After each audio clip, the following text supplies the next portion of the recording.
Bonjour et bienvenue à votre émission d'actualité matapédienne bien branchée. Cette semaine, Opération Enfant Soleil remet un gros chèque au centre hospitalier d'Amqui. Marie-André Mathieu poursuit votre formation en permaculture. Marie-Pierre Pinel vous présente le thème de la Semaine nationale de la santé mentale pour 2016 et nous vous dévoilons ce que vous réserve Rayon de partage en lien avec ce thème. Nous vous présentons une autre capsule sur l'économie familiale. Nancy Dansereau vous invite à venir bouger à Sébec pour une bonne cause.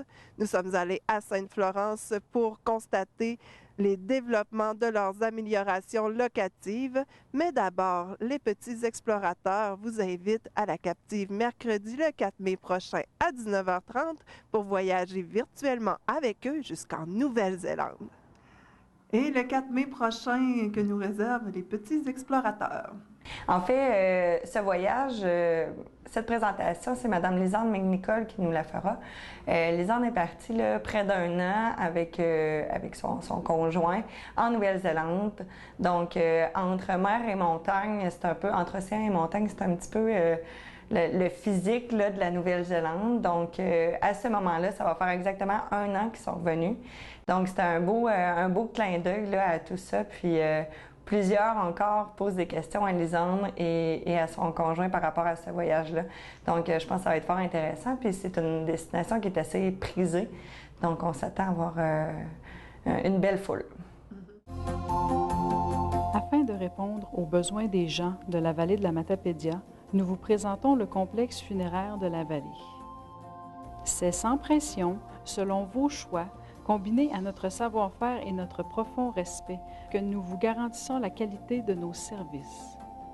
Nous sommes toujours disponibles, nous sommes uniques et nous vous accompagnerons en toute discrétion. Pour plus d'informations, 631 14 99. En tant que mère de jeunes enfants, j'ai malheureusement dû visiter des hôpitaux pour eux et j'ai vite constaté que certains appareils portaient le logo d'Opération Enfant Soleil. Eh bien, cette fois-ci, c'est une table chauffante à l'hôpital d'Amqui qui portera leur logo. Quel bonheur, quel honneur de venir vous parler au nom de nos donateurs, finalement, qui nous ont confié Opération Enfant Soleil des sous l'année passée lors du Téléthon. Mais Opération Enfant Soleil, c'est beaucoup plus qu'un Téléthon. Hein. Maintenant, il y a la Maison Enfant Soleil, il y a les collectes de fonds par le web. Il y a 1200 partenaires qui collectent des fonds pour nous partout au Québec. C'est unique, Opération Enfant Soleil. C'est 55 000 personnes qui nous font un don à chaque Téléthon. C'est une chaîne de solidarité incroyable. Et la tournée, c'est émouvant parce qu'on vient vous voir et à chaque jour, au moins une fois par tournée, vous êtes tous là, tous les acteurs de cette chaîne de solidarité-là. Les animateurs sont là, les gens du tournage, les employés d'Opération Enfant Soleil, nos bénévoles, nos partenaires, les médias qui nous couvrent, qui permettent de dire aux gens de la région, oui, vous nous avez donné, mais on est revenu chez nous vous donner des sous, nos partenaires et surtout les gens qui œuvrent vraiment avec les enfants, les vrais de vrais. Là. Opération Enfant Soleil, on n'existerait pas sans vous. Si vous n'étiez pas là pour offrir les services aux enfants, alors vous nous faites des demandes très précises, surtout en région. Dans les grands centres, ce sont des gros octrois. On existe pour ça. Hein? Il y a 87 % de nos sous qui s'en vont directement tout de suite dans les grands centres. On existe pour ça, Opération Enfant Soleil. Mais le 13 autres %, il vient chez vous selon les demandes que vous nous faites. Et aujourd'hui, je suis pas mal excitée parce que je pense qu'on a quelque chose de concret qui va vraiment changer votre façon de travailler. On va vous l'annoncer bientôt. Il y a une petite vidéo entre les deux, là. Mais j'ai bien hâte de vous entendre pour que vous nous expliquiez justement quelle différence les sous vont avoir fait pour vous, précisément. Alors, merci de nous accueillir. J'espère qu'on va se revoir l'année prochaine. Faites-nous des belles demandes pour qu'on puisse revenir vous voir. On a un enfant soleil de la région du Bas-Saint-Laurent. C'est Loïc Lavoie. Malheureusement, ne peut pas être ici aujourd'hui. Vous donner un petit peu de mise en contexte. C'est un petit garçon qui l'a pas eu facile, un début de vie un petit peu plus, un peu difficile évidemment. Sa maman, alors qu'elle était enceinte, a eu un diagnostic de cancer, grosse masse au-dessus du rein. L'accouchement s'est quand même bien déroulé, a pu être opéré après l'accouchement et retirer la masse au complet sans séquelles. Par contre, on a découvert un problème cardiaque chez Loïc, a dû être opéré à Québec, au CHU à Québec. Loïc est venu au monde à 32 semaines quand même parce qu'on avait détecté un retard de croissance. Alors, à 32 semaines, lorsqu'il est né, on a quand même pu voir tout de suite qu'il y avait une malformation cardiaque. Alors oui, au Centre Mère Enfant Soleil, à Québec, dans la salle de chirurgie Coopération Enfant Soleil, a financé. Il a été opéré. Ce qui me fait dire, encore une fois, que, comme Anne le disait, Opération Enfant Soleil est là partout parce qu'il y a ses suivis. Maintenant, tout près de la maison, il est à Sainte-Flavie. C'est pour ça, d'ailleurs, qu'il n'est pas avec nous aujourd'hui. Demain, on va l'avoir un petit peu plus près puisqu'on sera à Matane.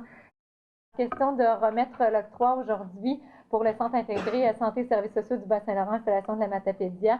J'inviterai Michel Lagacé, chef des services d'urgence, soins intensifs et des services médicaux spécialisés, ici même au centre, et Dr Ladada, chirurgien. Alors, on a eu une demande ici pour le Centre intégré Santé et Services sociaux qui était bien précise et pour votre salle d'accouchement, je pense. Et puis, entre autres, dans la demande qui a été faite, on avait besoin d'une table chauffante. Pour le bloc opératoire. Oui. Du côté du bloc opératoire. Alors que les accouchements sont un petit peu plus difficiles, hein? Oui, en soins critiques et en soins immédiats. Là. Concrètement, cette table-là peut servir à quoi? Mais c'est pour assurer la sécurité de nos bébés, de nos nouveaux-nés, puisque nous, actuellement, on transportait la table chauffante de l'obstétrique dans l'escalier, bien pas dans l'escalier, mais dans l'ascenseur rapidement. Donc, ça nous permettait justement d'avoir une sécurité supérieure pour nos enfants. Pas perdre des minutes précieuses. Oui. Quand la table est déjà prise en obstétrique, puis qu'on en a besoin au bloc opératoire, on c'est est mal un petit peu pris, complexe, hein? oui, effectivement. Mais pour rassurer les futures mamans, le chirurgien et tout le personnel, Oui. Opération Enfant Soleil aujourd'hui très heureux de vous remettre un montant de 16 910. Le mieux, c'est évidemment de ne pas avoir à se rendre à l'hôpital. Et l'une des bonnes solutions pour l'éviter, c'est la permaculture. Il y a des légumes vivaces. Des fois, ils ne pensent pas toujours, on dit quel légume qui est vivace. Les asperges. Puis en plus, l'asperge, c'est une plante magnifique. Quand on mange, pour ceux qui ne connaissent pas ça, qui n'ont pas de plante d'asperge chez eux, l'asperge qu'on mange, c'est la plante quand elle commence à pousser. Ça pousse au printemps. Okay. Après c'est trop dur? Non, après ça se déploie. Puis ça devient comme une belle fougère. Fait qu'on en mange, quand on a une talle d'asperges, on va manger peut-être le tiers de la talle, le reste, on va le laisser. Pour qu'elle soit vivace, il faut la laisser pousser aussi. Et là, ça va faire quelque chose qui ressemble vraiment à une... Si je dis fougère, mais c'est plus vaporeux qu'une fougère. C'est vraiment magnifique. Ah oui. Fait que ça, on peut avoir ça au travers, ceux qui ont un jardin de fleurs vivaces, pour avoir une talle d'asperges au travers de... ou plusieurs talles d'asperges au travers de leurs fleurs vivaces. Puis à chaque printemps, ils ont un bon snack d'asperges. Puis s'ils en ont beaucoup, ils peuvent même s'en congeler pour l'hiver. Ben oui. Fait que c'est un exemple. Après ça, la quenouille. Les Amérindiens mangeaient la quenouille. Fait que ceux qui ont des terrains, tu sais, des fois dans le coin d'Albertville, il y a beaucoup de coins plus swampeux, plus d'eau. J'ai toujours trouvé que ça avait l'air bon. Puis en fait, la quenouille, il y a plein de parties de la quenouille qui sont comestibles. Au printemps, quand ça pousse, ça sort de l'eau de ça, on peut manger ce qu'on appelle le cœur de quenouille. Là. On enlève les feuilles extérieures, puis là, on a quelque chose qui ressemble à une tige de bambou. Tu sais, des fois, on achète à l'épicerie des tiges de bambou qu'on coupe en rondelles ou sont déjà coupées, mais ça a un goût un peu comme ça. Okay. Puis, en fait, il y a tellement de parties de la quenouille qui sont comestibles. On peut chercher sur Internet partie comestible de la quenouille. Vous allez voir les racines, le début de la fleur. C'est une plante qui a beaucoup, beaucoup de vertus. Fait que les Amérindiens en mangeaient, faisaient une farine avec la racine, si je me souviens bien.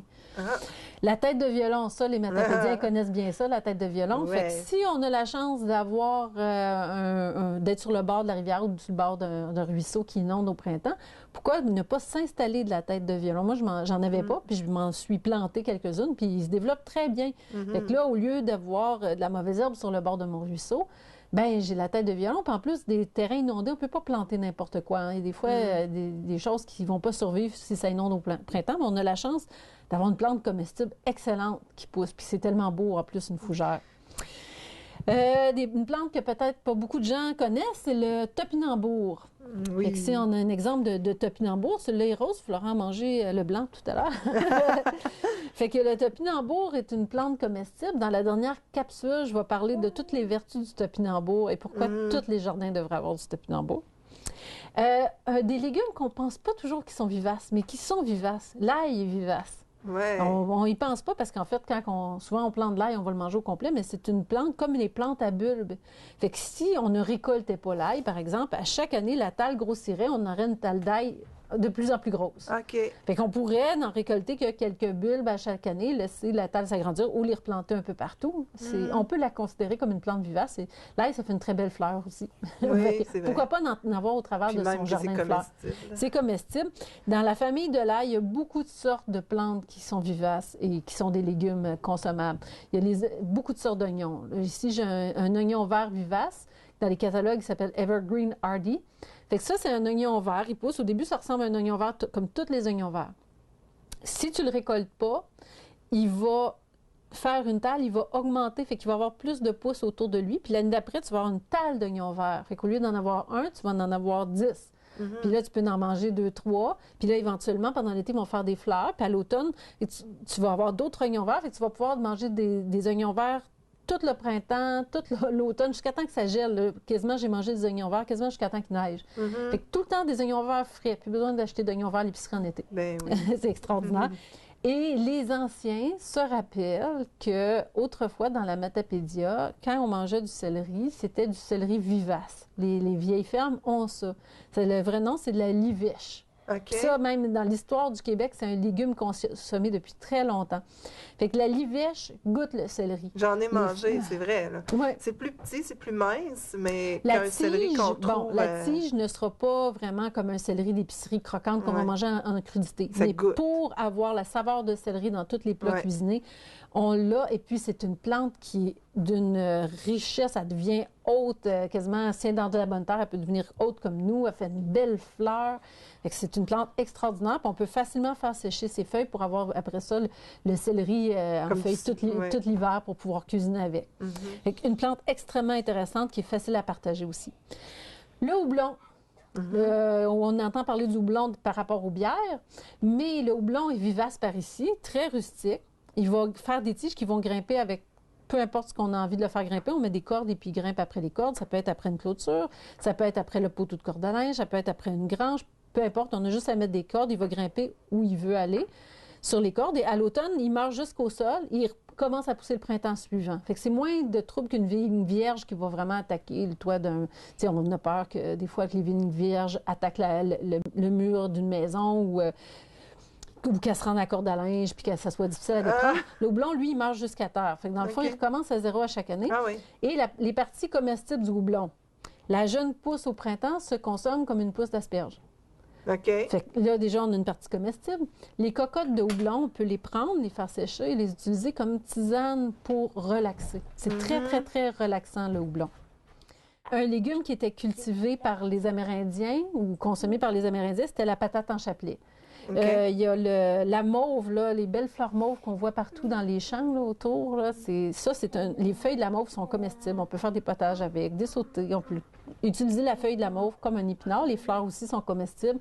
On met ça dans les salades, c'est magnifique. Et ça, c'est des exemples de légumes comestibles. Au travers d'un jardin de fleurs vivaces, de légumes comestibles, on pourrait aussi s'amuser à planter des légumes annuels. Oui, Fait que, par si on exemple, aime les carottes, il ne faut pas s'empêcher d'en planter parce Non. qu'on fait de la permaculture. Mais en fait, c'est le fun d'avoir un mélange de légumes ou de plantes vivaces et d'annuels, parce que dans la nature, il y a toujours aussi un peu d'annuels. Mais un exemple de quelqu'un qui aurait un jardin de fleurs vivaces, il pourrait planter une courge à un endroit, puis là, la courge va courir au travers des fleurs vivaces, et ça va faire des feuilles, puis elle va ramper. Puis à la fin de l'automne, on va avoir des belles courges un peu partout qu'on va pouvoir conserver tout l'hiver. Fait que, même chose, on pourrait installer un plant de tomates au travers des fleurs vivaces. Pourquoi c'est obligé d'être un jardin en rang puis les fleurs ailleurs? Pourquoi on ne pourrait pas mélanger les deux? Il n'y a aucune raison. Au contraire, ils vont s'entraider. Fait que de là, on peut avoir un intérêt à mélanger les autres. Les fines herbes, il y a plein de fines herbes qui sont vivaces, qui peuvent se mettre en permaculture et qui vont même attirer les bonnes sortes d'insectes et parfois repousser les insectes nuisibles. Des fois, c'est bon de savoir les compagnonnages. Oui, ça c'est- aussi sur Internet, c'est facile de trouver des grilles qui disent quoi mettre à côté de qui. Mais les fines herbes ont une odeur assez présente, assez forte, c'est pour ça qu'on les consomme. Et cette odeur-là va mêler les insectes nuisibles, parce qu'un insecte nuisible cherche sa plante préférée par l'odeur. Ah, OK. Fait Là, tout d'un coup, que, ça ne peut rien parce qu'elle sent c'est juste la ça, plante. c'est ça. Si tu mets un oignon ou de la ciboulette à côté des carottes, la ciboulette va sentir beaucoup plus forte que que la carotte. Et l'insecte peut ne pas arriver à trouver la carotte parce qu'il y a des oignons ou de la ciboulette proche. Ouais. Fait que c'est la même chose avec beaucoup de sortes de plantes de fines herbes. Fait que l'origan est vivace, la mélisse, la menthe, le thym. Fait que, tu sais, la liste pourrait être longue encore de toutes les sortes de plantes. Puis il y a plein de plantes indigènes au Québec qu'on ne connaît pas encore beaucoup, mais qui sont vraiment, qui ont un intérêt au point de vue culinaire pour qu'on puisse s'en servir comme épice. Fait que tout ça, ça reste à découvrir, à faire des essais. Une catégorie qu'on n'a pas souvent pensé, les mauvaises herbes comestibles. Bon, ben oui. 80% des mauvaises herbes du jardin sont comestibles. Ils poussent facilement, il n'y a pas de problème. Facilement, souvent parce qu'ils sont indigènes. Et ils sont excellents. Souvent, ils peuvent être meilleurs pour la santé que les légumes. Ouais, comme le pissenlit. Le pissenlit est excellent pour la santé. D'ailleurs, une salade, les Italiens, là, moi j'ai grandi dans le quartier italien à Montréal, les Italiens au printemps, ça se met à quatre pattes là, dans les fossés de l'autoroute pour aller chercher des feuilles de pissenlit. Au printemps, les premières feuilles, avant que les fleurs sortent, c'est excellent en salade. Eux autres, ils mettent des petits lardons là-dedans ou du bacon, puis des œufs durs. C'est super bon. Puis là, tu en manges, puis tu n'es plus capable d'arrêter de manger. On dirait que le corps sait que ça y fait du bien. Ben oui, ben oui. Fait que le pissenlit, les fleurs pour faire un miel, les feuilles pour faire des salades. Les boutons de fleurs, on peut les faire mariner. Oui, les boutons de fleurs, on peut les faire mariner. La racine, on peut la manger comme un légume. On peut la faire sécher, couper en morceaux, sécher, puis on l'utilise pour faire des tisanes ou une sorte de... Il y en a qui font torréfier au four. Ça fait comme une espèce de café qu'ils peuvent boire tout l'hiver, puis ça nettoie le corps. Ça nettoie le foie. Là. De plus en plus dans l'alimentation moderne, on avale toutes sortes de toxines. On prend des médicaments. Le foie a toujours à gérer tout ça. Puis à un moment donné, le foie devient surchargé. Fait que prendre régulièrement des tisanes de pissenlit, ça aide notre corps à se remettre à zéro et à pouvoir fonctionner malgré tout ce qu'on lui fait subir. La bardane. Ça, c'est les fameuses toques là, qui collent après nos vêtements là, quand le monde sac après la bardane. Mais il faut juste la comprendre. Au Japon, des racines de bardane, ça se vend une fortune. C'est super cher. Puis ça, c'en est une autre plante qui est excellente pour nettoyer le sang. Elle a des vertus médicinales incroyables. Puis en plus, elle goûte pas mauvaise. La bardane vit 2 ans. C'est pas une plante vivace, là. Fait que la première année, elle fait juste une rosette de feuilles au sol. Il faut la reconnaître. Ça ressemble un peu à une rhubarbe. Là. La deuxième année, là, elle commence à pousser, elle fait des fleurs, puis c'est là qu'elle a ses tocs. Quand elle a des tocs, il est trop tard, il n'y a plus de racines, elle a tout envoyé ses énergies pour faire la fleur puis le toc. Il faut la trouver la première année quand elle a une rosette de feuilles. Là, c'est là qu'à l'automne ou au printemps suivant, il faut récolter la racine pour la manger. Fait que si on a un problème de bardane, dans le fond, on n'a plus de problème, on a beaucoup de nourriture. Oui, c'est ça. Puis en plus, creuser pour la faire sortir, ça va nous aider à faire de l'exercice. Voilà, fait qu'il y a juste des avantages. L'ortie, le chou gras. Chou gras très riche en fer, un fer facilement assimilable. La plupart des femmes au Québec ont des problèmes d'anémie. Fait que mangeons du chou gras, ça pousse systématiquement dans les jardins. Le gouvernement du Canada a fait un très beau livre, Les mauvaises herbes comestibles de nos jardins. Tu as l'image de la mauvaise herbe, c'est facile à reconnaître. Tu es sûr que tu ne te trompes pas. Puis il y a même l'analyse nutritionnelle. Le mouron des oiseaux, ça, c'est la stellaire moyenne. J'en ai tellement mangé. Ça pousse aussi systématiquement presque dans tous les jardins. Surtout qu'il y a un sol à nu, ça se met à pousser. Ça se mange en salade, c'est bon, c'est frais. Fait que c'est un autre bon exemple d'une mauvaise herbe qu'il faut valoriser. Très alcalinisant aussi pour le corps. C'est bon pour l'eczéma, l'asthme, ça a plein de propriétés. La partie la plus fun, les fruits. La permaculture, c'est souvent les fruits. Puis il y a des gens qui pourraient dire « Ah, nous, dans la Matapédia, on a un climat froid, on ne peut pas faire pousser n'importe quoi. » Mais je trouve qu'on a beaucoup d'avantages comparé à bien d'autres places ailleurs. Dès que c'est zone 2, on peut toujours essayer. Ah oui. Je pense qu'on est très avantagés, premièrement, parce qu'on a une couverture de neige. Fait que la couverture de neige va protéger les petits fruits. Fait qu'à Montréal et à Québec, c'est possible qu'il y ait des sortes de plantes qui ont de la misère à faire pousser, mais que nous, on est capable de le faire parce qu'on a une couverture de neige qui les protège tout l'hiver pour pas qu'il y ait des gels qui fassent mourir les branches. Puis, fait que les fruits, là, ben, il y a la rhubarbe là, qu'on peut considérer comme un fruit qui est vivace, qui est facile à... Puis elle, on la mange pas, puis elle reste là. Donc, on disait les fruits, il y a la rhubarbe, il y a aussi tous les petits fruits. Quand les premiers Européens sont arrivés en bateau et qui ont découvert le Canada, ils trouvaient ça époustouflant, la quantité de petits fruits qu'on a. On est le royaume du petit fruit. Le bleuet, les fraises, les framboises, c'est des plantes vivaces qui sont bien adaptés. Le bleuet est bien adapté au sol acide. Dans Matapédia, on a beaucoup de sol acide. Wow! Les framboises, les groseilles, les galdelles, la camerise, qui est un arbuste pas très connu, mais qui est très, très rustique. Là. Elle, le froid, les hivers, ça ne la dérange pas. C'est le premier fruit qu'on peut manger le printemps. Et ça a plein d'antioxydants. C'est super bon pour la santé. L'argousier, que j'avais parlé dans la première émission, qui fait le fruit de l'éternelle jeunesse, qu'on peut mettre dans nos smoothies, on peut faire des jus avec, super bon pour la santé, ça fixe l'azote. 30 fois plus de vitamine C que pousse dans l'orange. des terres de roche. Le prunier, le cerisier, les pommiers. Moi, les pommiers sont tellement bien adaptés à la Matapédia. J'ai des pommiers qui poussent tout seuls sur ma terre. Sans entretien nécessairement. Ce que je veux dire, c'est qu'ils ont été semés par les oiseaux, ils ont poussé. OK. Je ne les ai pas protégés, je ne les ai pas plantés, j'ai rien fait, ils poussent là. Fait que c'est un signe aussi que ma terre est bien adaptée pour les pommiers. Je pense que dans Matapédia, on a des pommiers ancestrales qui poussent encore dans les cours et qu'il faudrait sauver ces variétés-là parce qu'ils sont super bien adaptés. Ouais. Les variétés anciennes, souvent, ont été adaptées à lutter. L'arbre est habitué à lutter lui-même contre les insectes et les maladies. Tandis que les variétés nouvelles, comme la Macintosh, par exemple, ça, c'est une sorte de pommier qui a été conçu génétiquement pour être travaillé avec des pesticides, avec des fongicides. Fait qu'un arbre comme ça que tu plantes dans ta cour puis tu essaies de faire naturel, biologique, tu vas avoir beaucoup de difficultés à avoir des belles pommes. Les pommiers anciens, ils arrivaient à fournir quand même une bonne quantité de belles pommes avec les conditions qu'on a, en se débrouillant tout seul. Le sureau noir fait des fruits comestibles, des fleurs qui peuvent être utilisées pour faire des boissons pétillantes, faire du vin. La canneberge qui est habilitée dans les sols acides et mouillés. Souvent, c'est les pires conditions pour faire un jardin. Ceux qui ont une terre là, avec de l'eau, c'est swampeux, avec des conifères autour de leur terrain, ils peuvent dire « je ne peux pas faire de jardin, c'est trop acide, c'est trop mouillé ».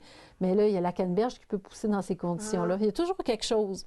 La mélanchier, qui est mon arbuste préféré, magnifique, tout en fleurs blanches le printemps, les petits fruits mauves sucrés comme des bleuets l'été. Puis l'automne, ça devient tout rouge-orangé. C'est un arbuste magnifique. Le quatre-temps, c'est délicieux, les quatre-temps, en plus d'être joli, de faire une belle fleur blanche, c'est un couvre-sol. C'est un fruit qu'on peut utiliser en permaculture. Le kiwi, on a une sorte de kiwi qui est rustique. Ça fait pas des gros kiwis comme à l'épicerie, ça fait des petits kiwis, mais qui se mangent avec la pleure comme, un peu comme des gadelles. Puis là, ça, c'est grimpant, fait qu'on peut le faire grimper après nos clôtures. Puis, fait qu'un autre arbuste à utiliser. Et la vigne à raisin. Il y a des sortes de raisins qui peuvent pousser dans la Matapédia, qui peuvent faire des bons raisins qu'on peut faire, on peut transformer en gelée, qu'on peut manger frais, qu'on peut faire du vin avec. Fait que... Et on peut utiliser aussi les arbustes qui font des fruits sauvages. Les gens, autrefois, faisaient des bonnes confitures avec le pimbina.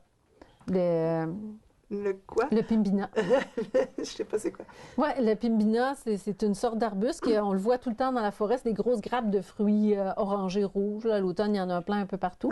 Après que ça l'ait gelé, on ramasse les fruits, on fait une confiture avec ça ou une gelée. C'est frais comme ça, le goût, il n'est pas si bon que ça, mais en confiture, c'est excellent. Puis encore une fois, c'est d'autres sortes de vitamines. Puis c'est gratuit. Puis c'est vraiment le fun d'aller ramasser ça avec les enfants. Là. C'est une belle activité. Ça se fait quand même assez vite. Là. Oui, c'est ça. C'est pas comme des petites fraises des champs. Non. Puis il n'y a plus de maringouin à ce moment-là. Il n'y a plus de mouches noires. Et la cerise à grappe. Avec la cerise à grappe, on peut faire un jus, on peut faire des gelées, on peut faire du vin. Puis ça aussi, ça se récolte très rapidement. Puis on en a des cerises à grappe dans Matapédia. Fait que pourquoi ne pas profiter de cette abondance-là qui est gratuite, qui est présente, c'est facilement accessible, puis qui s'est remplie de vitamines. Hein? Les 5 à 10 portions de fruits et légumes par jour, c'est pas obligé d'être des ananas puis des fruits exotiques. Ça peut être les fruits qu'on a ici, on peut en congeler puis ou en mettre. Le but des confitures, autrefois, c'était de garder ces vitamines-là pour pouvoir en avoir l'hiver. Mais oui. Fait que c'est des façons de pouvoir les garder. On peut même en sécher pour en garder pour l'hiver. Il y a d'autres choses aussi qu'on peut avoir dans notre permaculture. On peut avoir des arbres à noix. Oui, bien oui. Il y a des noisetiers qui peuvent pousser. On a des noisetiers sauvages qui font des petites noisettes, mais il y a aussi des sortes de noisetiers qu'on peut acheter. Il y a de plus en plus de gens passionnés par la permaculture au Québec, puis il y en a qui produisent des arbres à noix. Fait qu'ils vendent Puis ça, on peut s'y échanger. Oui, c'est ça. Un coup qu'une personne qui en achète, après ça, elle peut donner des noisettes aux autres, les autres le plantent, puis ça fait des noisettes un peu plus grosses comme celles de l'épicerie. Il y a des pains aussi. Vous savez, quand on achète des pignons de pain pour faire un pesto, là, à l'épicerie, ça coûte super cher, les pignons de pain. Mais ça, ces pains-là pourraient pousser dans la Matapédia. Ils seraient rustiques. OK. Les pins, c'est des arbres assez rustiques en général. Fait qu'on aurait... Ça prend du temps à pousser et à produire, mais si on les plante maintenant, nos enfants vont pouvoir profiter de tout ça. Et on peut faire aussi du sirop avec l'eau de bouleau. Ceux qui ont plus des bouleaux blancs déjà sur leur terrain. Moi, j'ai un gros bouleau blanc, puis il me fournit 2 chaudières d'eau de bouleau par jour. OK. C'est après la saison des sucres. Fait que ça aussi, ça contient... Il y a des endroits dans le monde, les pays plus nordiques, ils font une fête au printemps pour fêter l'arrivée de l'eau de bouleau. Fait que là, ils peuvent boire ça parce que c'est reminéralisant. Ça contient plein de minéraux. L'arbre, il envoie ça dans ses branches pour créer des nouvelles feuilles. Là. Fait qu'il envoie de l'eau, du sucre puis plein de minéraux pour tout créer ces nouvelles feuilles-là. Fait que quand on en boit, nous autres, c'est sûr que ça nous fait du bien aussi. Les fleurs comestibles. Ceux qui aiment les jardins de fleurs, les lumérocales, sa fleur peut être consommée, la capucine, la violette, qui est une plante indigène qui pousse à l'ombre, si on a une cour qui a plus d'arbres et qu'on a un peu plus d'ombre, le souci, la monarde, il y a plein de fleurs qui sont comestibles. Encore une fois, sur Internet, on peut trouver toute la liste et décider lesquelles on a envie de faire pousser. Ben oui. Fait que ça joint l'utile à l'agréable. Les plantes médicinales. Fait que ça, il y en a tellement, c'est incroyable. Dans le fond, il y en a tellement que ça serait trop compliqué de vouloir toutes les avoir. Ce qui est le plus simple, c'est de dire, c'est quoi les problèmes de santé qu'on a dans la maison?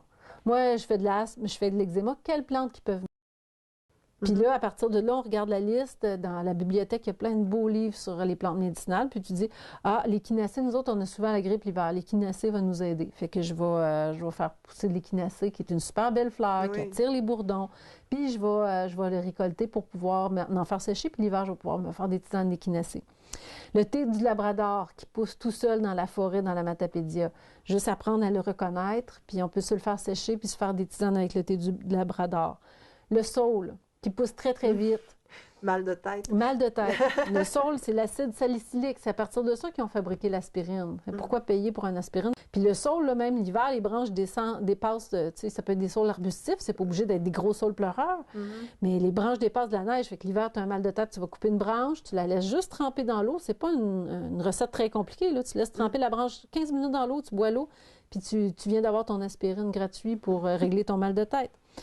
Le tussilage, qui est la première fleur qui pousse au printemps, avant le pissenlit. Ça ressemble à un pissenlit, c'est jaune partout. Petites fleurs jaunes. Petites fleurs jaunes qui ressemblent vraiment au pissenlit. Puis ça pousse partout sur les bords de chemin, à terre. C'est une plante qui va prendre les zones vraiment difficiles, là, qui ont été compactées, qui sont...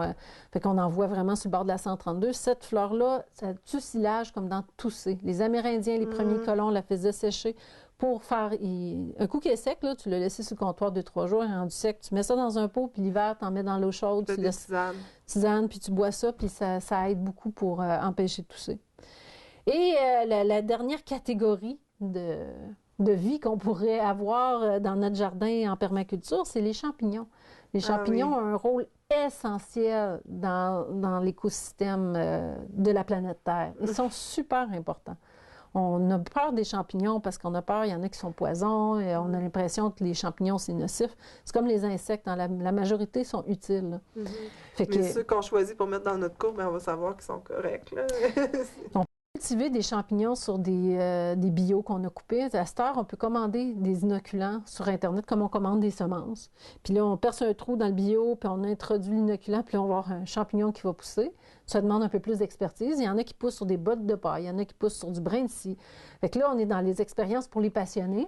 Mais même à ça, si on introduit dans notre jardin du BRF, du bois raméal fragmenté, là, des copeaux de bois qu'on a chippés, on va voir des champignons pousser dans notre jardin. Il faut être content de ça. Il ne faut pas sortir le fongicide. Parce que s'il y a des champignons dans notre jardin, qu'ils soient comestibles ou non, ils aident beaucoup à retenir l'eau dans le sol. Fait que plus que tu as de champignons dans ta terre de jardin, moins que tu as besoin d'arroser. C'est comme une éponge, un champignon. Il pleut, là, il se gonfle d'eau, là, puis là, c'est caché dans le sol. on le voit pas. Puis là, quand que les plantes ont soif, après 2 semaines, ils vont aller puiser dans les champignons pour aller... Oui. En fait, les champignons s'associent aux plantes pour leur partager le lot, les sucres qui sont vraiment en association. Mais ça, il y en a partout dans la forêt. Il y en a donc, partout, c'est puis sûr on que a ça besoin va. des fois d'en reconnaître juste 2 sortes pour être capable d'être autosuffisant en champignons pour toute l'année. Ouais. Le plus facile, c'est le coprin chevelu. Le coprin chevelu, tu ne peux pas te tromper avec un champignon mortel. Il est tellement unique qu'il est facile à reconnaître. Puis en plus, il pousse sur le gazon. Fait que ceux qui se promènent sur des pelouses... Puis Faut se fermer les yeux pour pas le voir. C'est à l'automne, après les premières gelées qui commencent à pousser. Puis un coup que tu as ton spot, tu retrouves nos mêmes spots à chaque année. Puis ça prend 15 minutes, tu as rempli un sac complet, un gros sac à dos. Puis là, tu les mets à congeler. Puis là, tout l'hiver, sauce à spaghetti, sauté, potage, omelette, tu utilises tes champignons. Un autre, c'est le bolet qui pousse très bien. Et le bolet, quand on a compris, moi puis mon chum, que ça poussait en dessous des malaises, on a arrêté de regarder à terre pour chercher nos bolets. On regardait dans les airs. Fait que quand on voyait un malaise, on disait, OK, il y a du bolet en dessous, puis on s'en allait là, puis là, on cueillait nos bolets. Puis... Fait qu'on n'a pas besoin d'en connaître beaucoup pour être capable de devenir autonome en champignons là, pour manger. Puis c'est ce qui complète la liste que tu as énumérée ici, mais c'est sûr qu'il y en a encore beaucoup d'autres, j'imagine, là, qu'on peut trouver sur Internet ou peut-être que certaines personnes vont nous faire découvrir sur la page Facebook. Oui, permaculture et autonomie alimentaire matapédienne. Oui. Fait que là, à mesure qu'il y a des gens qui découvrent un beau site où est-ce qu'ils parlent d'une plante comestible sauvage, entre autres, il y a des beaux livres qui ont été écrits par Gérard Legal, puis des gens qui sont passionnés, qui cherchent là-dessus. Mais là, ça va être partagé sur ce site-là. Puis j'ai même un projet qui, j'espère, va voir le jour. J'aimerais avoir une section spéciale à la bibliothèque sur la permaculture. Un classeur où est-ce que les gens peuvent venir échanger les semences. Je produis des semences de pois, de haricots, je produis des semences d'échinacées, de livèche et de toutes sortes de plantes que je viens d'énumérer. Et je pourrais porter les semences, les sachets de semences dans ce classeur-là. Et quelqu'un d'autre vient, il prend 5 paquets de semences, il donne 5 paquets de semences de d'autres choses. Et ça devient un échange pour tous les gens de la Matapédia qui gardent cette génétique-là. Avec à côté une petite section de bibliothèque sur la permaculture où est-ce qu'on pourrait retrouver plein de livres sur les plantes médicinales, sur comment faire un jardin en permaculture, comment produire ses semences, comment faire des greffes d'arbres.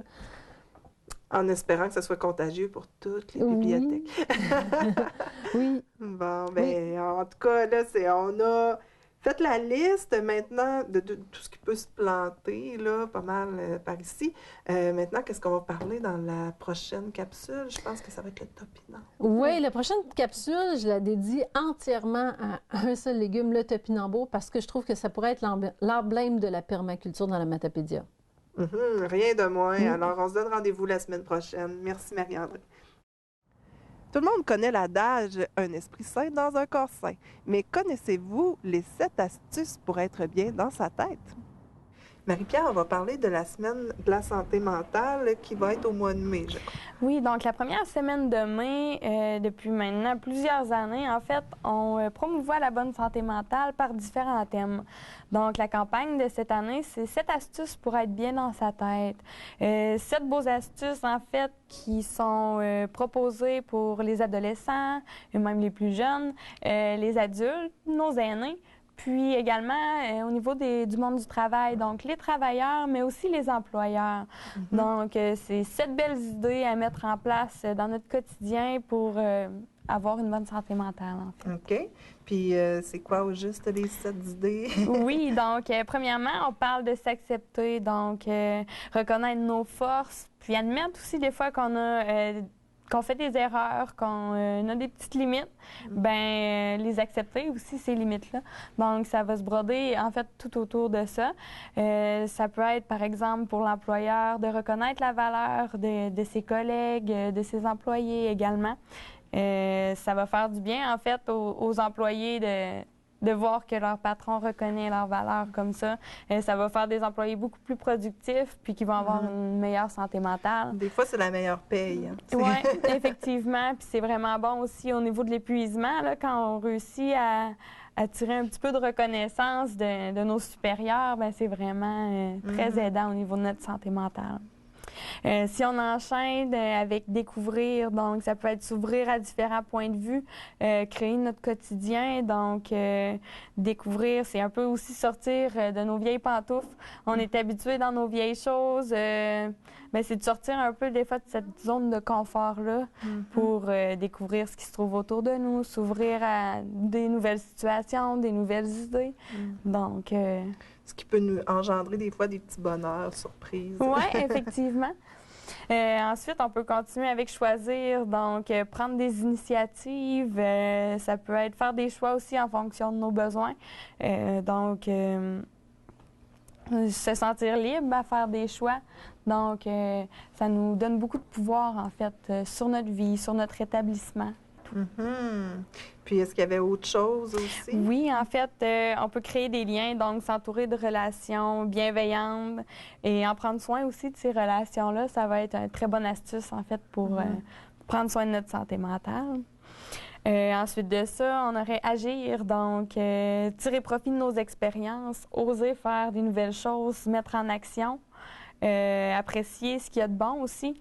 Donc, c'est vraiment se mettre en action puis foncer vers nos objectifs qu'on s'est donnés en lien avec nos valeurs, nos priorités de vie. Puis, je pense que ça peut faire un bon ménage pour la santé mentale. Oui, effectivement. Ensuite, en 6e position, on aurait ressentir, donc accueillir nos émotions qu'on est amené à vivre, qu'elles soient négatives ou positives. Les émotions vont vraiment nous en apprendre beaucoup sur nous, vont nous permettre des fois de mettre le doigt sur ce qu'on devrait changer. Si, par exemple, je vis beaucoup d'émotions négatives, ça va m'apprendre sur mes besoins qui ne sont pas comblés, sur mes valeurs que j'ai peut-être mis de côté, sur mes limites que j'ai oublié de mettre. Donc, ça va vraiment me donner un peu un plan d'action afin d'agir. Oui, parce qu'après, on revit des fois ces émotions-là, mais on sait pourquoi, donc on peut déjà se calmer un peu. Effectivement. Puis, pour terminer, en fait, le dernier astuce serait de se ressourcer, donc faire place à ce qui nous fait du bien, se donner du temps pour soi, pour prendre soin de nous, puis revenir avec nos pauses de la campagne de l'année passée. Oui, bonne idée. Mais des fois, c'est ça, juste refaire le plein, là, puis après, on est reparti. Effectivement.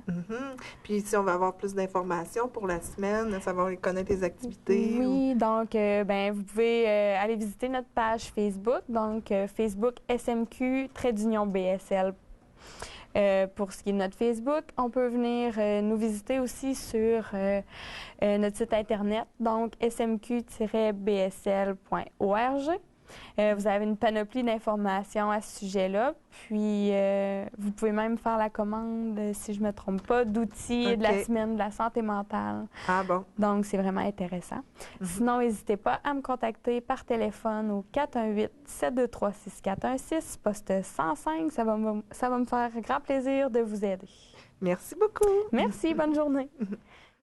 Ici même, dans la vallée, Rayon de partage vous invite à expérimenter ces 7 astuces à travers différentes activités. Lundi 2 mai et mardi 3 mai, exposition de peinture sur bois et sur toile à la friperie de la rivière et porte ouverte à Rayon de partage. Mardi 3 mai, soupe populaire avec l'équipe de Rayon de partage. Jeudi 5 mai, Rayon de partage vous visite dans la vallée. Vendredi 6 mai, dîner spaghetti avec prix de présence. Pour plus d'informations, contactez Rayon de partage au 418-629-5197. La surconsommation peut parfois nuire à notre santé mentale et c'est pourquoi il faut savoir reconnaître nos besoins réels. Chloé, aujourd'hui, on va parler des consommateurs, de ce qu'on consomme, pourquoi qu'on consomme, tout ça. Puis c'est quoi qu'on consomme exactement? C'est quoi qu'on consomme? On consomme d'abord, je dirais, 2 grandes catégories. Tout ce qui concerne nos besoins en tant qu'être humain. Parce qu'on a besoin donc de manger, on a besoin de se loger, de s'habiller, on a besoin de modes de transport aussi. Donc, c'est sûr qu'on va consommer les choses dont on a besoin. Quand je dis besoin, là, oui. Donc, c'est ce que tout être humain normalement constitué là, a besoin pour vivre. Donc, je ne suis pas en train de parler de cellulaire ou je ne suis pas en train de parler d'un vêtement en particulier. C'est vraiment la base pour survivre. OK? Et après, il y a les désirs. qui ne sont pas néfastes en eux-mêmes. C'est donc ce qui va nous aider à rendre la vie plus agréable. Parce que juste survivre, c'est longtemps. Surtout quand d'autres font pas juste survivre autour de nous. Voilà. Donc, nous aussi, l'humain est quand même un animal de groupe. Là, donc, on veut se trouver aussi à faire partie, nous aussi, de l'ensemble de consommateurs. Voilà. Donc, on va aller aussi chercher des désirs, combler certains désirs par le biais de la consommation. C'est pas toujours facile de faire la différence entre un besoin et un désir. Non, c'est pas facile. Surtout qu'il y en a d'autres qui nous influencent. Oui, mais il y en a d'autres qui nous influencent et on s'influence nous-mêmes. Alors, c'est de faire le tri là-dedans. Évidemment, on pense spontanément à la publicité. Beaucoup vont dire non, ça n'a pas d'impact sur moi, mais il y a tellement d'argent investi en publicité à chaque année au Canada. Je pense juste pour les enfants, on a près de 5 milliards. À ce moment-là, ça doit avoir un impact parce que ça fonctionne. Là. Ils investissent de l'argent là-dedans. Mais c'est sûr, il y a aussi ce qu'on appelle l'obsolescence programmée. Donc, le fait que les objets ont une durée de vie limitée et plutôt que de faire réparer, on se dit, je vais en acheter un autre, ça va coûter moins cher, ça va être moins compliqué, donc ça nous fait consommer davantage. Évidemment, tout ce qui est les amis, les voisins, la famille, en fait, c'est surtout eux, en premier lieu, qui nous font le plus consommer. Quand on va au magasin, qu'il y a des enfants, allez, je veux ça. Et là, c'est oui, dire non, mais ou des fois, ça peut être clair comme ça, des fois, ça peut être beaucoup moins clair, des demandes qu'on a de gauche et de droite, ou tout simplement de dire, hey, je me suis acheté ça, tu devrais l'essayer, tu vas l'aimer toi aussi, et là, on se convainc tous ensemble que c'est donc bien une bonne chose de posséder cet objet-là, alors que des fois, c'est pas tant l'objet en lui-même que ce qui nous permet de partager, qu'on fait que c'est intéressant, qu'on y trouve une pertinence. Donc, on peut s'interroger là-dessus, et aussi la facilité de crédit. C'est de plus en plus facile d'avoir du crédit, donc si je veux faire un achat que j'ai pas les moyens, je peux sortir le crédit plus facilement. Donc, il y a tous ces facteurs extérieurs qui peuvent nous influencer, mais aussi les facteurs intérieurs. Ah oui? Ah oui. Comme quoi? Comme nos émotions. Ah oui. Quelqu'un qui a peur va faire des choix différents que quelqu'un qui veut trouver la reconnaissance auprès de ses pairs. Quelqu'un qui dit « c'est sûr que cette personne-là m'aime, elle m'a amené au restaurant, elle m'a acheté... » Comme si l'amour devait absolument passer par des biens ou par de l'argent, une sortie sonnante, là, pour trouver notre amour. Donc, il y a beaucoup d'émotions qui vont véhiculer, et la publicité s'en charge à merveille. Ils ont complètement compris ce concept-là. Donc, l'émotion vient nous parler beaucoup. Ce qu'on veut faire partie du groupe, on veut être connu. Donc, tout ce qui est vêtements de marque ou juste la fameuse guerre, disons, entre moi, je suis Apple, moi, je suis Samsung, dans les cellulaires. Là, déjà, on va aussi établir de quel groupe on fait partie, la nouveauté. Ah oui, c'est ça. Alors, non, moi, je type vraiment les trucs modernes. Alors, tout ce qui nous caractérise, nos désirs, nos émotions vont venir influencer notre consommation. Puis, comment on fait pour faire l'analyse de tout ça, puis se dire, bon, moi, là, je suis un peu tannée de me laisser influencer. Je voudrais être un consommateur averti. Comment on arrive à s'analyser nous-mêmes? Plusieurs petites choses. Premièrement, il y a l'éternelle, mais toujours très efficace question, est-ce que j'en ai vraiment besoin? Alors, on se la pose peut-être pas assez souvent. C'est une question pourtant qui est très importante quand on se retrouve devant le bien. Des fois, on peut même se dire, j'aimerais ça, mais je suis pas certain. Alors pourquoi juste ne pas quitter le magasin? Et puis si pendant une journée, 2 jours, ça nous trotte toujours, c'est peut-être qu'à ce moment-là, si c'est pas un besoin, c'est peut-être qu'il vient combler un véritable désir. Parce que c'est pas mal de désirer des choses. On a le droit. On a le droit, oui, c'est ce qui fait du plaisir à la vie. Sauf que si à chaque fois que j'ai envie d'une petite chose, je la consomme sans arrêt. Sans compter, sans faire de budget. Voilà. mais que mon véritable désir, celui qui va me procurer une sensation de bien-être pour longtemps, qui va dire je suis satisfaite parce que j'ai compté mes sous, je l'ai économisé. J'ai, par exemple, un voyage. Plutôt que d'acheter plein de petites choses à 5 tout au cours du mois, pendant quelques mois. J'ai réussi à accumuler ça, puis m'offrir enfin le voyage dont je rêve depuis longtemps. Ouais.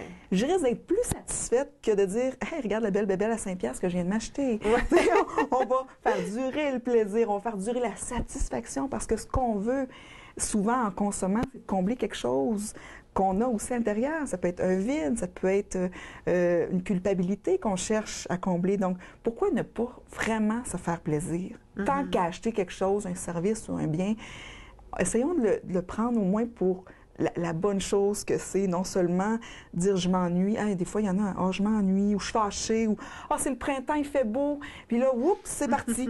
Et là, on a perdu le contrôle. On va t'acheter une auto. Oui, donc à ce moment-là, c'est de se ramener aussi, qu'est-ce que je veux vraiment, c'est quoi mon besoin réel, et si vraiment je suis du type à dire « Ah non, moi je rentre puis je fais des achats impulsifs », bien, avec mon budget, je peux peut-être au moins me déterminer un montant pour dire « Dans cette case-là, c'est ça. Bien, dans cette case-là, je peux acheter ce que je veux, mais pas plus que ce montant-là. » Donc, ça me donne au moins une petite liberté, là, sans non plus mettre en péril mes finances personnelles. C'est très intéressant tout ça. Puis justement, toi, tu organises des ateliers. Oui. Y en a-tu un qui porte là-dessus? Oui, on a vraiment des ateliers qui portent là-dessus. Donc, on peut en discuter pendant 1 heure, 2 heures. On a même des exercices, il y en a que ça intéresse. Donc, pour peut-être reprendre le contrôle sur soi, sur nos véritables besoins, nos véritables désirs, et que ça va avoir un impact en bout de ligne sur nos budgets et notre satisfaction de la vie en général et notre stress qui va probablement aussi baisser par la même occasion. Plein de belles choses comme ça. Et c'est en appelant à quel numéro qu'on peut avoir tout ça? Donc, on nous appelle au 88-562-7645 ou le numéro sans frais, le 1-866-566-7645 ou par notre page, notre site Internet, le www.acfpeninsule.ca. Merci beaucoup. Malheureusement, certaines situations viennent chambouler notre échelle de besoins, comme par exemple lorsque le cancer frappe une jeune famille. Nancy, il y a un événement qui va arriver prochainement à Sébec, puis tu as l'habitude de collaborer pour amasser des sous pour des causes, comme par exemple l'arthrite. Cette fois-ci, ça va être pour le cancer parce qu'il y a une jeune famille qui a été touchée par le cancer. Et puis, comment il se nomme exactement le garçon qui est touché par ça? Michael Wallet. OK. Puis lui, il veut faire un traitement en Allemagne. C'est pour ça qu'il ramasse de l'argent. On sait qu'il y a des traitements là-bas qui sont peut-être plus efficaces parfois que ceux qu'on a ici. Puis là, c'est du Zumba qu'il va avoir à Sébec. Explique-moi, c'est quoi l'événement exactement? Dans le fond, c'est de la danse. Oui, c'est Zumba parce que c'est comme plus connu dans la vallée, mais il y a de la Jamboula que tu as assisté avec le créateur au mois de février, dans le fond. Il ne sera pas là présentement, dans le fond, à cet événement-là. Par contre, nous, on est formés, moi et une de mes employées. Donc, ça va être de la Zumba et de la Jamboula. Mais il va y avoir aussi des danses adaptées avec les mamans, avec les bébés, vu que je donne déjà des cours avec elles. Puis avec des danses aussi pour les enfants. Fait que c'est comme plus de la danse que vraiment les deux marques de style de danse, effectivement. OK. Puis là, les billets, ils vont être en vente sur place ou on peut les acheter à l'avance? Non, c'est ça. On dépose le montant qu'on veut à la réception, dans le fond, au moment de l'événement. Puis là, ce qu'on a ici, c'est un panier cadeau qui a été, dans le fond, donné, fabriqué par le Rayon de Soleil. Exactement. Esthétique au Rayon de Soleil, dans le fond, c'est une dame très, très, très généreuse. Quand je travaille pour elle, aussi, dans le fond, je fais beaucoup de trucs pour elle. Et puis, quand elle a su que je faisais cet événement-là, elle a décidé de participer. Dans le fond, le panier vaut 990 avec tout plein de produits, Sotis, Vessence, Takora. Dans le fond, le fonctionnement de ce panier-là, c'est qu'on achète des billets directement au salon. C'est 5 $, puis ça vous donne la chance de gagner 2 fois. Mais 2 fois. Vous avez la chance 2 fois de gagner? On comprend un peu le fonctionnement. Dans le fond, ce qui importe, c'est que tout l'argent va être mis à la famille, même pour l'événement. L'événement plus les paniers, effectivement. Okay. Tout. D'accord. Donc, on invite toute la population à se déplacer en famille. L'événement, ça a lieu quand exactement et où? C'est samedi le 7 mai et ça se trouve à être à la polyvalente de Sébec. Donc, j'espère qu'il ne neigera pas à ce moment-là. Tout le monde devrait pouvoir se rendre là. Puis, on se déplace en grand nombre et puis c'est vraiment pour une bonne cause. Jeunes, effectivement. Les plus jeunes à aller aux plus vieux. Il n'y a pas de problème. On peut faire un petit coin jeu aussi pour les enfants. Fait que les mamans, ils n'ont pas de problème là, à venir avec leur jeune famille. Et puis, Nancy, pour les gens qui ne peuvent pas se rendre à l'événement, est-ce qu'il y a possibilité de faire des dons autrement? Oui, effectivement. La famille a construit une page Facebook qui est possible d'aller voir. De consulter. Ah, puis on va mettre l'adresse dans le bas de l'écran, évidemment. Donc, merci beaucoup encore pour ce dévouement que tu as constamment pour tes causes et puis bonne poursuite dans tout ce que tu fais. Merci, Nathalie. Nous sommes présentement devant l'ancienne école de Sainte-Florence où nous apprendrons que d'importants investissements permettront la réalisation de plusieurs projets. Bonjour tout le monde, bienvenue aujourd'hui à cette conférence de presse pour parler d'une belle réalisation qu'on s'apprête à célébrer aujourd'hui, qui est l'acquisition de l'ancienne école et la transformation de cette école-là en bâtiment multifonctionnel municipal. On se tient présentement dans ce qui est aujourd'hui la salle communautaire et l'endroit où on sert les petits déjeuners. On a également récupéré l'ancien gymnase pour en faire un gymnase municipal. Les bureaux administratifs qui ont également été transformés à l'entrée quand vous avez pénétré dans la bâtisse. Parmi les projets qui restent à compléter, on parle de relocaliser la bibliothèque. Le financement et le montage de projet est terminé. On est rendu à la phase de réalisation de ça. Si on est tous réunis aujourd'hui, c'est d'un, pour parler de cette belle réussite. De deux, c'est pour souligner la part des nombreux commanditaires qui nous ont aidés à réaliser ce beau projet, parce qu'on ne réalise pas des projets de cette envergure-là seul. On le réalise grâce à de l'aide, puis on remercie les nombreuses personnes qui ont contribué. C'est un projet qui a coûté tout près de 200 000 à faire. On a eu de l'aide du fonds d'aide de Desjardins, le FADM. J'ai M. Yves Bouliane qui est ici avec moi là, qu'on parle de ça. On a eu de l'aide de la Coop forestière avec notre ami Simon qui est ici dans la salle. Il y a également eu de l'aide du FSDT puis de la politique nationale de la ruralité. Au départ, ce qui nous a... L'idée, comment elle a germé, c'est que l'école... la commission scolaire était dans un processus d'essayer de réduire ses dépenses, puis c'est une école qui était désaffectée depuis plusieurs années. Il allait la laisser aller à l'abandon. La problématique pour Sainte-Florence, c'est que le musée qui appartient à la Cordelle était ici dans le gymnase.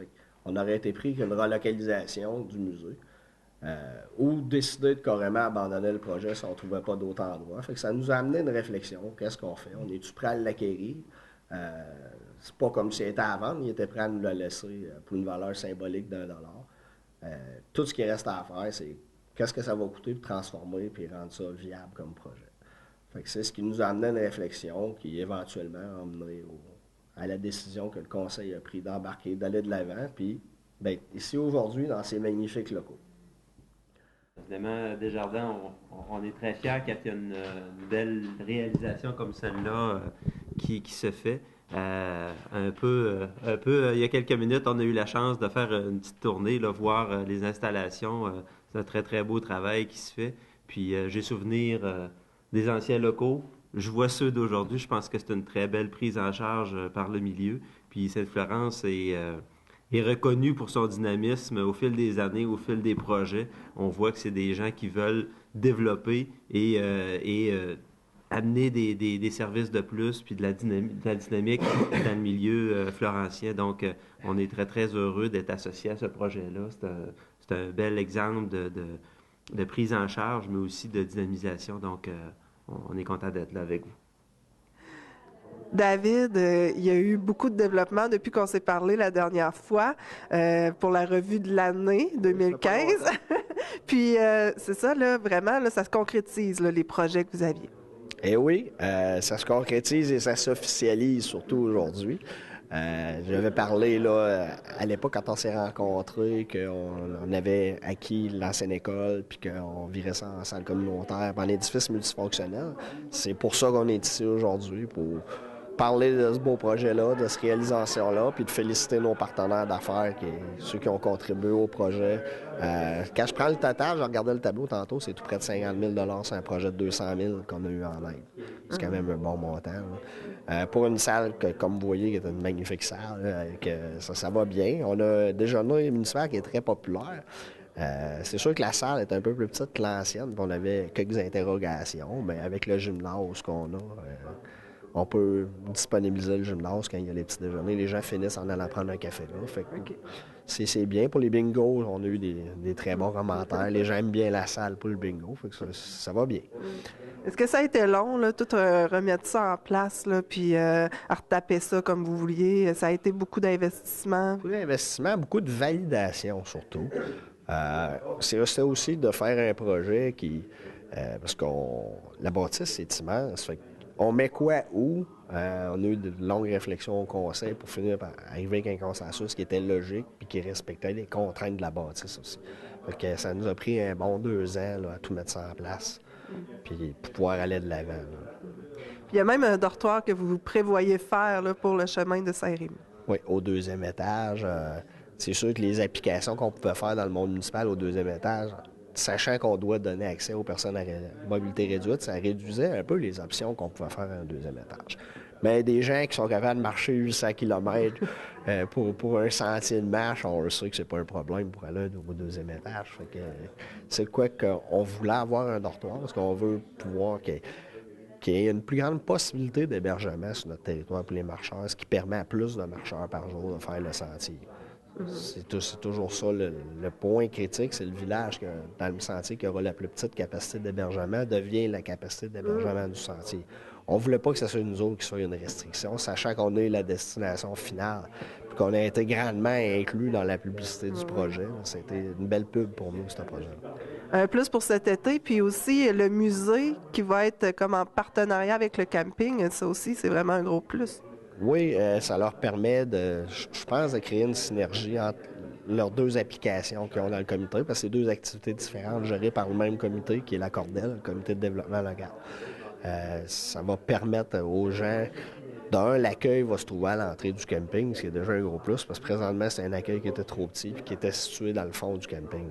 C'est jamais l'idéal d'accueillir les gens dans le fin fond.